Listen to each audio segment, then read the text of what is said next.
Buksan po natin ating mga Bible sa Matthew chapter 26.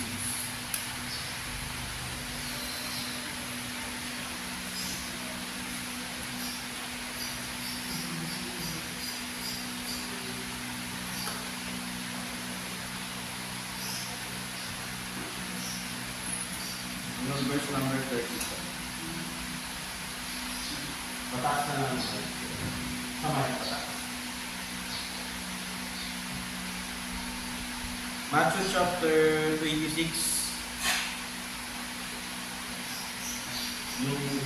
Hello. Matthew 26, verse number 17, verse number 30. Basahin ko po. Now the first day of the feast of unleavened bread, the disciples came to Jesus, saying unto him, Where wilt thou that we prepare for thee to eat the Passover? And he said, Go into the city to such a man, and say unto him, The Master saith, My time is at hand. I will keep the Passover at thy house with my disciples. The disciples did as Jesus had appointed them, and they made ready the Passover. Now when the even was come, he sat down with the 12, and as they did eat, he said, Verily I say unto you, that one of you shall betray me. And they were exceeding sorrowful, and began every one of them to say unto him, Lord, is it I? And he answered and said, He that dippeth his hand with me in the dish, the same shall betray me. The Son of Man goeth as it is written of him, but woe to that man by whom the Son of Man is betrayed. It had been good for that man if he had not been born. Then Judas, which betrayed him, answered and said, Master, is it I? He said unto him, Thou hast said. And as they were eating, Jesus took bread, and blessed it, and brake it, and gave it to the disciples, and said, Take it, this is my body. And he took the cup, and gave thanks, and gave it to them, saying, Drink ye all of it.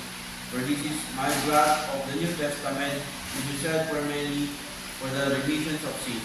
But I say unto you, I will not drink henceforth of this fruit of the vine until that day when I drink it new with you in my Father's kingdom.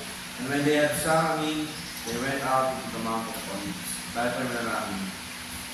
Mga Diyos namin sa langit, maraming salamat po.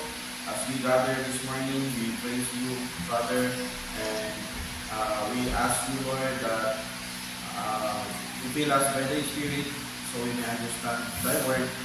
And each every one of us, our brethren that still on their way, we pray, oh God, that you guide them and be with us today. And also for our pastor, for our teacher, Rafi, bless all of us. In Jesus' name we pray, our Lord and Savior. Amen. Amen. So, pasensya na po mga kapatid kasi last time nagkamali ako. No? Kasi di ba dalawa yung nasa na lesson, Pastor? Ang naklik ko, hindi ko alam na dalawang lesson pala yun. Ang naklik ko yung the pastor, kaya akala ko yun yung lesson. Hindi pala. Dapat yun yung mayon. Kasi baptism yung last week. So, ang sunod, Lord Supper dapat. Nauna yung pastor. Kaya nagkabaliktad. Kaya ito po yung pag-aaralan natin yan. Ito pong topic natin ay marami pong confused. Iba't anumang uri ng groups ang kanilang pinagbibilangan. Iba-iba po ng pamamaraan. Kahit sa atin in the Baptist circles, ay iba-iba din yung kanilang practice pagdating sa Lord's Table or Lord's Supper. Pero in the very best of our understanding of the Scripture, we will try to explain this at meron tayo mga 30 minutes sa ating pag-aaral. Sa lesson po na naibigay sa atin, ito po yung pattern ng Lord's Supper or Lord's Table, Lord's Supper na makikita natin sa Biblia na pinasimulan ng ating Panginoon. It says here, it was evening. Kaya na suppers. Kaya ginagawa po natin ang ating may mga ibang kapananampalataya natin, ginagawa nila ito morning, no? Ginagawa din nila afternoon. But as much as we want to follow the pattern of the Lord, and it was evening, so we do it in evening. That's why we call it Lord's Supper. Kaya yung siguro yung iba, they prepare to call it Lord's Table because they do that in morning or early morning. It says in Matthew 20, verse number 20, now when even was coming at sat down in the 26:20 with the 12, balik muna tayo sa verse number 17. Now the first day of the Feast of the Unleavened Bread, the disciples came to Jesus. So itong Feast of Unleavened Bread, ito po ay, kung babalikan natin yung Book of Exodus sa Old Testament, akibat nito yung Passover. Ayan. Before and after the Passover, they have that feast. Kaya nga ito yung very tao that we prepare for the Passover. So may ginawan si Jesus sa verse number 18, sa verse number 19, and the disciples did that Jesus appointed them, and they made ready the Passover. Yung Passover, ito yung pagkakataon, mga kapatid, na sa Old Testament, ito yung 10th plague, yung ikasampung salot na ipinadala ng Diyos sa lugar ng Egypto para palayain ng mga Egyptians, pero ang mga Israelita. After ng yung itong sa 10 plagues, di ba ilang plagues yun? 10. Yung 1st to 9th plague, hindi apektado. Kasi nung tandaan natin na ang mga Israelita ay napunta sa Egypt, hindi nila kasama na doon nasa Egypt sila, malaki ang Egypt. Sa upper part or northern part ng Egypt, andyan yung fertile land kung saan andun din yung mga Israelites, which is in Goshen. So they were in Egypt, but they were not living with the Egyptians kasi nakahiwalay sila. Kaya yung first to 9th plague, hindi sila apektado. Pero pagdating ng 10th plague, apektado sila. Mamamatay yung firstborn. Kaya kailangan nila mag-apply ng blood of the lamb in the doorpost. Sa up, and then right, and then left. And then at the end of death, we'll see that blood, they will pass, that angel will pass over. The Lord will pass over. Hindi mamamatay mga firstborn. So, mismo sila apektado. So, by faith, gagawin nila yun. Then after, and as they do that, they kill the lamb, and then they need to eat the lamb fast, quickly, and with the unleavened bread. Kaya andun yung Feast of the Unleavened Bread. Makikita natin din sa New Testament. At ganun nila sineselebrate. So yun yung context ng Lord's Supper, no? Sa Old Testament. Pinagbasihan yung Passover in the Old Testament as they celebrate it. It was held in Luke 22:12, it was held in the upper room, and they ate unleavened bread. Bakit? Pag sinabi kasi natin leaven, leaven symbols or picture sin and pride. Kasi yung, di ba, sa ating yeast, no?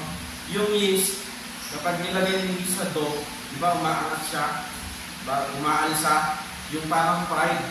So, leaven is symbol of sin/pride. So, pag kinakain niya nito, walang pampaalsa. Walang yung pagka, yung tinapay na kinakain nila, walang yeast, kumbaga. They ate the unleavened bread, and the bread must be broken.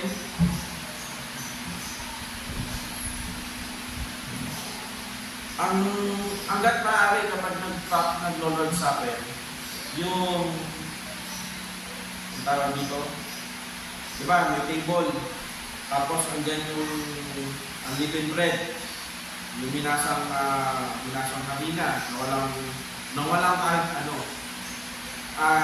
Dito na rin siya binibreak.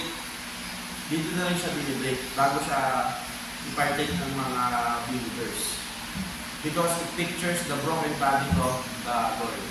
Hindi katulad sa pinanggalingan natin ng religion or group, di ba, binibili lang yung bilog-bilog na puti, yung ostya, nakabilog-bilog na. At yung unleavened bread din, ang sabi ng Panginoon sa Old Testament, dapat walang form. Kaya sa atin, hindi din bilog-bilog, hindi din square-square. So, as much as possible, pinapalo natin yung ano sinasabi ng Bible. So, ay, di ako ako. Kaya ako. Sorry guys. So, Wala na. Yan. So yung nasabi ko nga po, mga kapatid, Lord's Supper pinag-aaralan natin, for the sake of the record, at ang patay na Panginoon, it was evening, it was in the upper room, they ate unleavened bread. Kaya kapag tayo nag-Lord's Supper, hindi tayo gumagamit ng Skyflex, Magicflex, o Revisco, o yung nabibili na lang. Ginagawa talaga mismo ng pastor yan. Kaya sa Bible School, nag-aaralan natin kung paano tayo gagawa. The bread must be broken and they use only one loaf and one cup. That is a common Oriental practice. It was held after meal. Matthew 26 verse number 26. Again. Ano po ba ang purpose? Kung kapag tayo nag-Lord's Supper, sa atin ano lang tayo, no? Close tayo. Ibig sabihin, kung hindi natin member, hindi natin pinapapartake. Yung mga bisita, pwede sila mag-observe. Pero yung magkain at mag-inom ng wine at ng bread, hindi pwede. Okay, yun yung standard between. Pero sa ibang mga church, iba-iba naman yung stand nila. It was close communion tayo. Kasi may tatlo yan eh.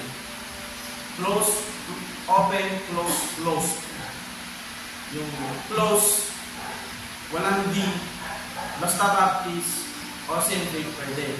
Pero pag sinabi ng close, mayroong letter D, dapat member ng local church na yun. So tayo, close tayo.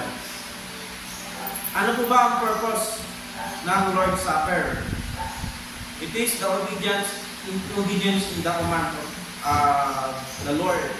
Pag binasa natin sa, bibilisan lang natin mga kapatid mo, 1 Corinthians 11:24, this is a good refresher sa atin, lalo sa mga Bible student, sa mga nag-baptism kids, doon yung mga Bible student natin, laging late. 1 Corinthians chapter 11, verse 24, ang sabi mo ng Panginoon, and when he had given thanks, he broke it and said, take it, this is my body, which is broken for you. This do in remembrance of me. Makita niyo yan? This do in remembrance of me. Hindi tayo nag-Lord's Supper o hindi tayo nag-critique ng bread. Sa atin kasi, sa dati natin kinabibilangan, di ba, mayroong 7 sacraments. Ang communion ay isa sa mga sacraments na kailangan mong gawin para ikaw ay may isang step na ng salvation. Isa, communion. Sa atin, hindi. Ang sacraments, kaya tayo hindi natin tinatawag as sacraments. Ordinances. Pag sinabi mong ordinance, ang Tagalog mo? Ordinansa. O pinapatupad, ito yung ginagawa natin. Pag sinabi mo ang sacramento, there is something unique. It means it's a mix of grace or parang kailangan mong gawin mo yun para maligtas ka. Hindi natin ginagawa yung Lord's Supper para maligtas tayo. Kundi, sinasabi natin, sinasabi ng Biblia, ito ay utos ng Diyos, gawin daw natin, kaya susundin natin. Pangalawa, commemoration, hindi lang pagsunod sa ating Panginoong Diyos, kay Kristo Jesus, kundi commemoration, pag-alala. Still here in verse number 24 and 25. This do in remembrance of me. After the same manner also, he took the cup, and he had supped, saying, this cup is the New Testament in my blood. This do ye as oft as ye drink it, in remembrance of me. Kita niyo yan? Commemoration. To remember the Lord Jesus Christ. We should remember His incarnation, miraculous birth, His baptism, His ministry, His transfiguration, His miracle, His teachings, and most importantly, His death, burial, and resurrection, ascension, and second coming. So ayan mga kapatid, we remember the past, remember the Lord now, and remember that someday the Lord will take us to be with us forever and ever. Amen. Ano pa po? Ginagawa natin ito pagsunod sa Panginoon para maalala natin ang Panginoon. Pangatlo, ginagawa natin yung Lord's Supper, umiinom tayo ng, di ba sa dati natin pinanggalingan, yung kanilang minister lang ang nag-drink ng wine. Sa atin lahat. Tayo, no? Lahat tayo, umiinom din yung grape juice. Hindi yung grape juice ng tang. Okay? Kundi yung katas ng ubas talaga. Okay? Yung Welch o yung walang, it is unfermented. Hindi nakakalasing. So, as we do that, we obey the command of the Lord, we commemorate Him, we proclaim Him. Proclamation to show forth the Lord's return. Verse 26, 1 Corinthians chapter 11, verse 26. For as often as ye eat this bread and drink this cup, ye do show the Lord's death till He come. Pinapakita nyo ang kamatayan ng Panginoon, ang kanyang kamatayan. Kita nyo look at those terms, Lord's death. Dahil alam na ni Jesus Christ na siya ay papahirapan at ipapako sa krus. Gagawin natin yun at mula nung time nila hanggang sa pagdating ni Kristo, ginagawa natin yung Lord's Supper. Para i-proclaim na siya ay dadating. The broken bread pictures Christ's broken body. The unfermented juice or wine pictures Christ's blood shed for the remission of sin. Kaya lahat tayo gumagawa nun. No? Kailan ka ba pwede mag-partake ng... Ikaw ba, Gina, nakapag-Lord's Supper ka na? Hindi pa? Sino ba ang ano? Dapat baptized member.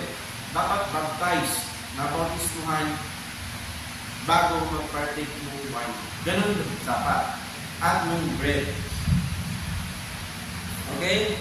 So, pag may Lord's Supper, pumunta kayo. Pag member ka ng church, dapat mag-partake ka. Kasi command yun ng Panginoon. Pag sinabi mo, hindi kasi ako dapat, kaya nga magpa-partake. Hindi ka dapat, at yun yung time mo para mag-confess ka. Maraming nalilito dyan. Pastor Renato Hindi kasi ako 40, kaya daw kapatid. Kaya nga yun yung time mo para mag-confess ka. Pag gano'n ang pag-iisip ng Kristiyano, ma-pride yun. Lord, kaya nga sabi niya Apostle Paul, pag ang mga kapatid nag-aaway-away, mag-Lord's table. Kasi yun yung pamamaraan, baka magpati-pati. So, hindi pwede natin dahilan na hindi kasi tama yung puso ko. Yun yung time na dapat mo tama yung puso mo. At kapag ayaw mo pa rin, napakatigas mo na talaga kapatid. So, hindi po yung dahilan. Hindi po yung Yan. And it leads us to verse number 28. But let a man examine himself. So let him eat of that bread and drink of that cup. It's a time for examination. We are commanded to examine ourselves before eating and drinking the supper. Kaya yun nga, that's the time with some unconfessed sin na hindi mo pa na-confess sa Panginoon, that's the time. Unforgiveness, anger, and everything na hindi nakakalugod sa Panginoon, that's the time na i-confess natin kay Lord. Ibig sabihin, kung ayaw mo talaga mag-Lord's Supper, ibig sabihin, ayaw mo para isuko yung mga unconfessed sin natin. It is a time of examination and anticipation to show our belief in Christ's return. Still in verse number 26. To show the Lord's death till He come. We do this to show the Lord's death until He come. Kaya napaka-importante, mga kapatid. Ayan ang purpose ng Lord's Supper. Hindi natin ang palatandaan ko pag malapit na matapos yung misa dito, pag nagkainan na ng hostya. Tuwan-tuwa na ako nun. Hindi natin alam, di ba? Tapos, pag dumikit sa ngalang-alam mo, makasalanan ka. Ngalang-alam ba yung sabi ko? Oo. May laging dumidikit sa akin. Yun, makasalanan talaga eh. Nagtataka lang ako bakit yung iba sa ganito, no? Kasi yung pastor, yung iba sa kamay nilalagay. Yung iba sa... Siguro yung pag sa kamay lang, kunti lang kasalanan yun kasi siya na magsusubo eh. Yung talagang sinusubo, maraming siguro kasalanan yun. Diba, Brad? Kaya baka hindi isubo eh. Kaya yung pari na talaga yung mismo yung magsusubo.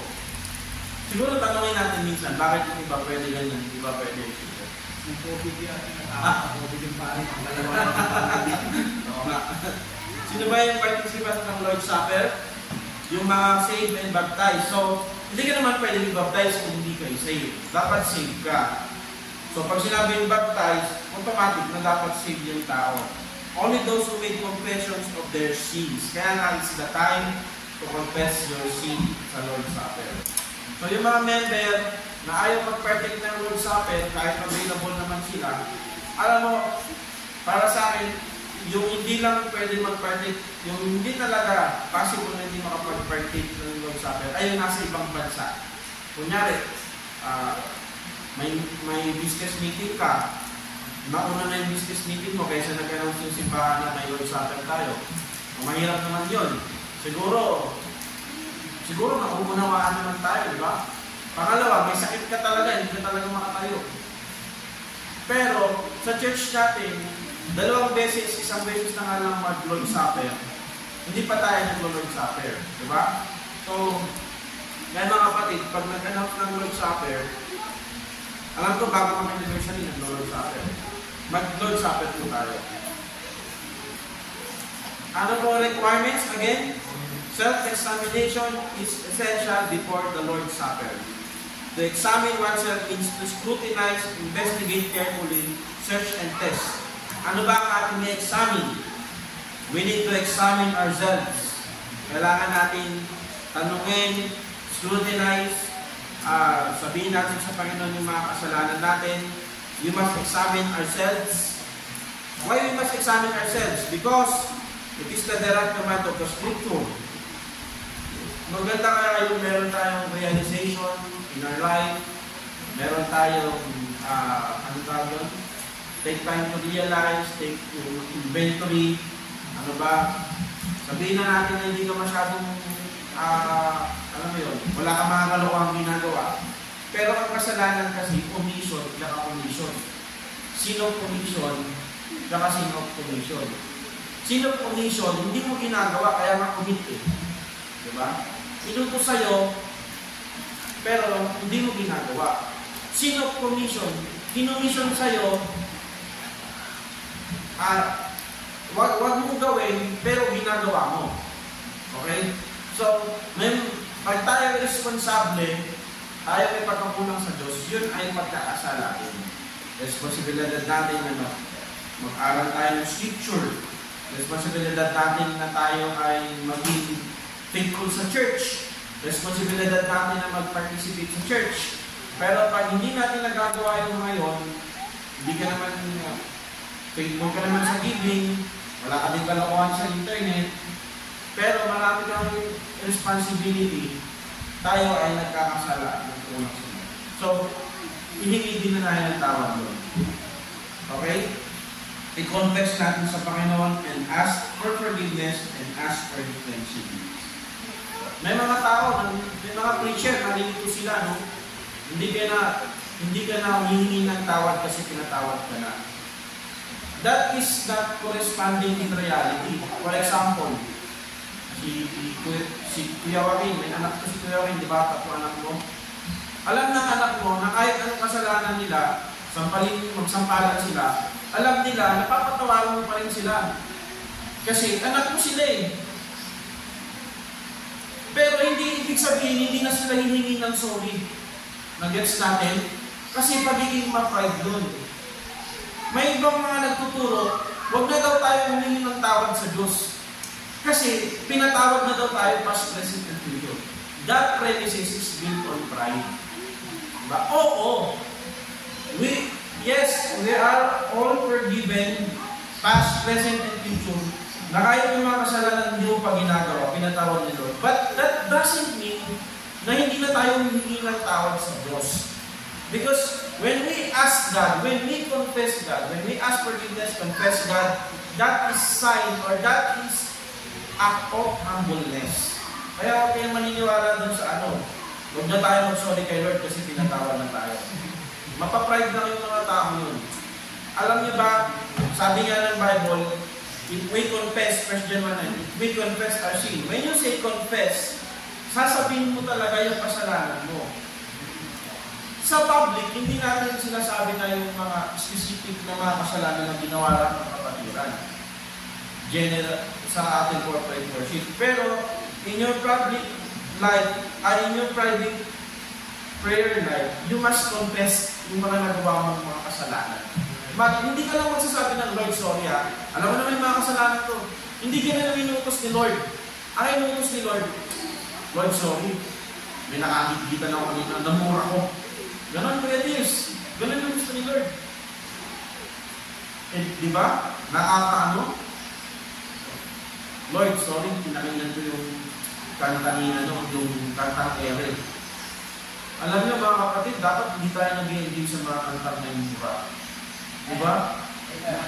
Kristyano ka, enjoy na enjoy ka pa nung makinig ng mga kanta ngayon na may mga mura. Kasi nakaka-relate ka. Naku, kung nag-i-enjoy ka sa kasalanan, kasi gusto mo, yun ang suriin mo yung sarili mo, baka hindi ka ligtas. Dapat pag nakarinig ka ng kantang mura, mira, red alert to, red flag to. Hindi ko ito isisig sa Spotify ko. Hindi man natin sinasabi na huwag ka talaga makinig ng as-in or kumanta ng as-in worthy song. Hindi naman natin sinasabi na. I compose 6 songs for my wife. Nung nililigawan ko pa lang siya. As long as you have a message to say to some people, patriotism, di ba? Patriotic, marinig mga bayan. Pero pag yung mga kanta na, lalo na yung mga rap, tapos puro-puro ng mura, tapos nag-enjoy ka, mahirap yun. Ewan ko, wala akong kilalang faithful na Christian na nag-enjoy manood ng TikTok. Di ba puro mura dun eh. Pag Christiano ka, tapos nag-enjoy ka manood dun, suriin natin yung sarili natin baka hindi tayo nag-generate. Hindi natin dapat masikmura yung mga ganong bagay. Ano pa po? How do we examine, meron tayong 4 minutes, ourselves by asking some question. Do I really and truly believe on the Lord? Naniniwala ka pa talaga, saved ka ba talaga? Is there any unconfessed sin in my life? Do I heartily repent of my sins? Dapat ito yung din, pag-aralan ko lagi kapag bago mag-Lord's Supper. Do I promise to my heart to live a more holy life? Yung pursuit of holiness na tinatawag. Ito yung bihira sa mga Christian ngayon. Yung nag-settle na sa salitang okay lang.